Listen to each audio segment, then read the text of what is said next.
everyone, this is Mindy Egan for Honeybee Stamps, and in today's video, I'm going to be creating a card using the Lovely Layers Sweetheart Roses. So the first thing I did, as I always do with the Lovely Layers set, is I die cut it out of a white cardstock. This helps me get an idea on how to arrange everything. I didn't do the leaves yet. I had just worked on the roses. So I'm now going to take the leaves and I will die cut them as well from white cardstock. Then I'm going to start adding some color to the white cardstock roses. So to do this, I decided to bring out my grip mat from Waffle Flower. So I'm pulling the plastic off and I'm going to place this over the top of my work surface, which is just a black glass mat that I have. What's nice about this is it is going to hold my cardstock in place so it doesn't move around on my work surface. So I'm placing this first piece down. This is my base layer. And I want to add some color to the stems and the flowers to give it just that base layer of color. I'm starting with the color Sprout from Concord and Ninth, and I could not find my bitty blending brushes from Honeybee Stamps, so I am using these pint-size paper pouncers from Picket Fence Studios. I'm just going to pounce by picking up the ink and then pounce it over the area on my die cut. This was actually a really nice way to add color to the die cut because I wasn't worried about bending my paper or getting it caught with a blending brush. So being able to pounce that color was actually a really nice way to do that. Now I am bringing in, I believe this is Pink Lemonade from Concord and Ninth. Again, this is just a base layer of color, kind of to hide that stark white. So I removed that main piece off of my grip mat here and I'm bringing in the leaves. Now, one thing I didn't notice till later on is that I accidentally brought in, I thought they were leaves, but they were actually petals to one of the buds, which is those last two pieces that I added there. So unfortunately, my buds turned green. I'll show you what I did in the end.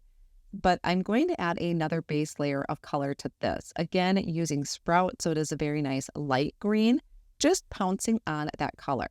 Now, if I want to add a little bit of dimension to this, I can bring in a darker color. I believe that this is Avocado ink from Concord and Ninth. Now, of course, my paper pouncer is kind of consuming my leaves a little bit, and I do have my leaves kind of close together on here. So some areas I was able to get kind of a two-tone look. Other layers, I just covered it completely in that darker shade. I am using a pick and place tool to help pick up those pieces and remove them from my grip mat.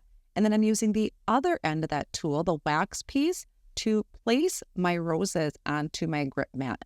I am cleaning the grip mat in between, which I just use some water and a towel and wipe up any excess ink because I don't want to pick up any of that green ink from the leaves because with green and pink, I'm going to end up with brown. Wasn't really ready to make brown flowers.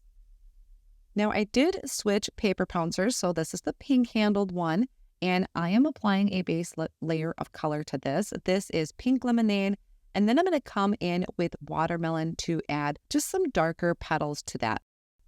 I removed that rose off on the side. I'm bringing in one of the smaller sets. This one only has 3 layers to it. When I bring in my flowers from when I had them laid out previously, I do try to keep them in order, bringing them onto that grip mat and also taking them off. So that way it is still pretty easy for me to layer them back up. Now I can start the assembly process. I'm just using my Honeybee Stamps liquid glue and my tweezers to help pick up the flowers, hold on to them while I apply that glue. Since they do get pretty small in the pieces or the size of the piece, the tweezers just help keep my fingers out of the way so I can find where it lines up exactly. So I'm finishing up this smaller piece, which only has about 3 pieces to it, and then I can move on to one of the roses. I won't show the entire piecing process because it's just a matter of layering them together, but I did speed it up. So you can see me layering it up, but I did want to speed it up because it gets pretty monotonous. I'm just finding the pieces that line up like a puzzle, and that's how I am attaching it. Or you can use the reference guide that Honeybee Stamps provides. After I have my rose assembled, I will then add some of the leaves on. I wasn't honestly 100% sure where all the leaves went, so I tried to match them up as best as I can. Honestly, as long as it pretty much fits, I don't think it matters. your recipient is not going to know if you layered them correctly. So be kind to yourself when you are putting together your layering sets. Then I have the pot or the vase that my flowers are going to go in. I could just use the flowers on their own, but I really did like this and the design. Again, I die cut it out of white cardstock. I also die cut out those additional elements from white cardstock, but thought I might dress it up a little bit. So this is some, I believe, champagne glitter cardstock from Spellbinders. I trimmed out a small piece, and when I first laid it down, I thought it was just a little bit too sparkly. I didn't think I would ever say that, but I did think it was a little too sparkly. But when I took the white die cuts and layered it over the top of that glitter cardstock and offset it just a little bit, it's giving it just a hint of that glitter. So that is what I decided to do, was I placed the glitter cardstock pieces down first. I brought the white die cuts in and just slightly offset it. And then I'm going to set a heavy block over the top and let that sit so it adheres down to that glitter cardstock really well. To create my background for my flowers, I decided to bring out my gel plate. So I am taking the same inks that I had used, except for one. I did bring in one additional color. I started with applying the pink lemonade at the top, watermelon in the middle, and then wheat towards the bottom. Now, if you are applying ink using an ink pad, a foam ink pad, you want to have a good grip on your ink pad because that foam really wants to stick to the gel plate. I couldn't think of the word. So I brayered over that with a large brayer to help kind of blend those colors together.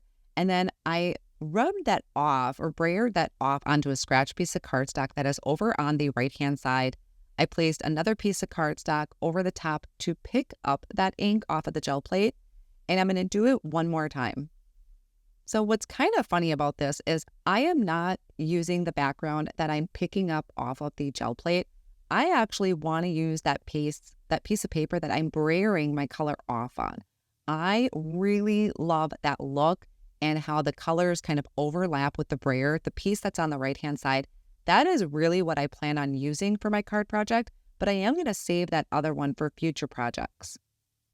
So now I'm going to take this absolutely gorgeous background stamp. This is the Vintage Flora. I totally love this.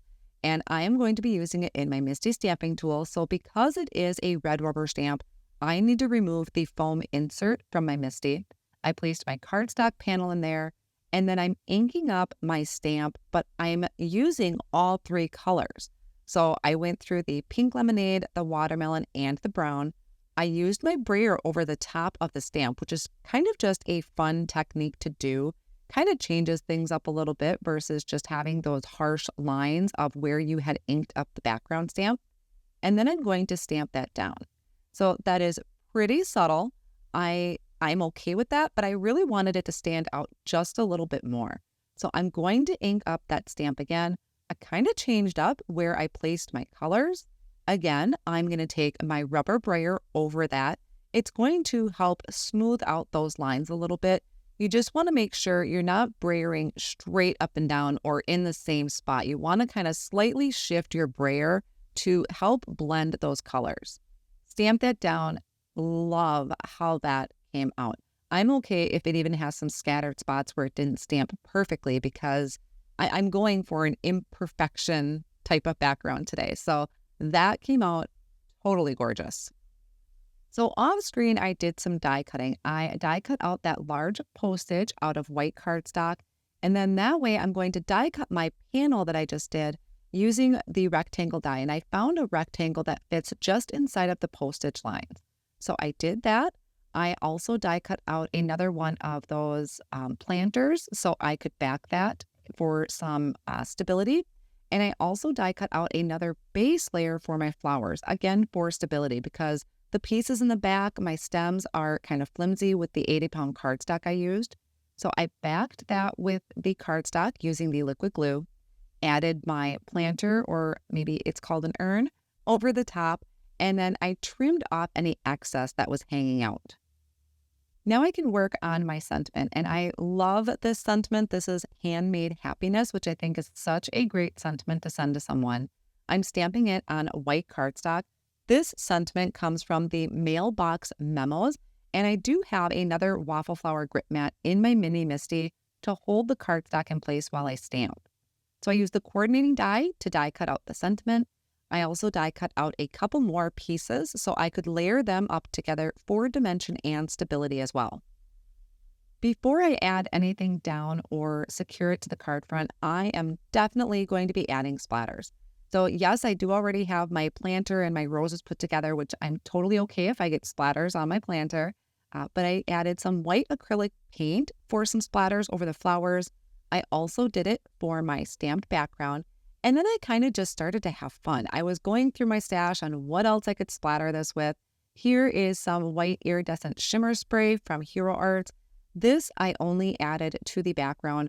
I did also do some gold as well for some fun. So you'll see some gold splatters here. I also took my watermelon ink pad and smooshed it down onto my work surface. I added a couple drops of water, and I'm going to use the same paintbrush that I had that white ink on. So that's why you see it kind of turning that different shade. But I'm also going to add splatters of that. So it's just a subtle splatter of that color. Now I can start working on my assembly. So for my panel that I had die cut, I did trim out another piece of cardstock to be just a little bit smaller than this and layered them together with a tape runner just to, again, add the stability. I use that word a lot because I do like adding extra pieces of cardstock. Now I did also take some thin foam tape and add it to the back of the panel. So it's going to pop that up just a little bit from that postage die. I have my flowers here that I will take some thin white foam squares to, added them behind the flowers. I'm going to take off the backing, and I decided my flowers were going to go over on the left-hand side. Would also look really great centered too. I have that one extra rose that kind of just goes right in the center there, so that when I'm going to tilt, I did also add some thin white foam squares to that one as well. And then my sentiment. I have some thin foam squares trimmed out, so they're going to go on the right-hand side of the sentiment, and then liquid glue to the other side that's going to overlap my planter. And then that's going to finish off my card project. I absolutely love how this came out, how the roses tie into the background, that kind of mixed media background feel. Really enjoyed making this card and how it came out. I hope this card has inspired you to create. I want to thank you so much for joining me today, and see you soon.